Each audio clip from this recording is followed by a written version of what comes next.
What do you think is going on here? Look at this sailboat. I'm guessing 36 feet.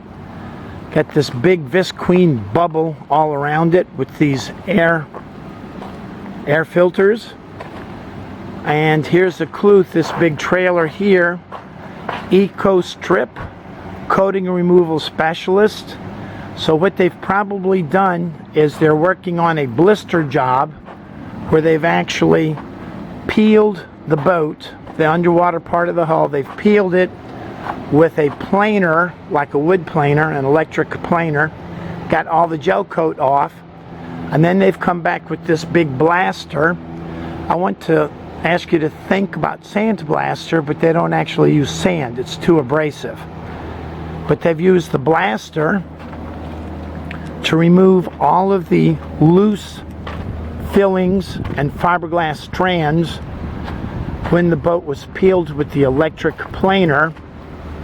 So they had to put up this big tent, put a man in there with an air respirator, kind of like a fireman wears or a scuba diver wears, and blast the hull. So I can see a breach in this visqueen bag right here, so I'll stick my camera inside the bag and take a look. So you can see in here where the hull itself has been peeled and then blasted. We've got those two fans blowing air around here to kind of keep it cool.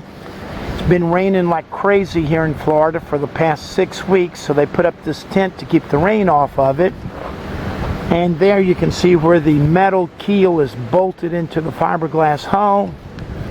And you can see how the hull itself is pretty smooth from the blasting. And you can see all of the abrasive agent. I don't want to call it sand, but the abrasive agent laying there on the ground. They'll come back, ferret this out, use a moisture meter to read the moisture in the fiberglass hull, and then they'll build the hull back up, and then they will put Interlux 2000 barrier coat on it, and then they will paint anti-fouling paint and then launch the boat.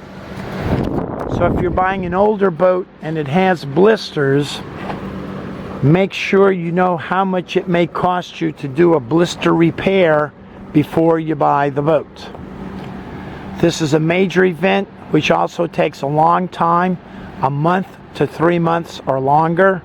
So this is part of your buying analysis before you buy a boat with severe blisters. If you want to learn more about blisters or boat repairs, look me up. Ask Captain Chris.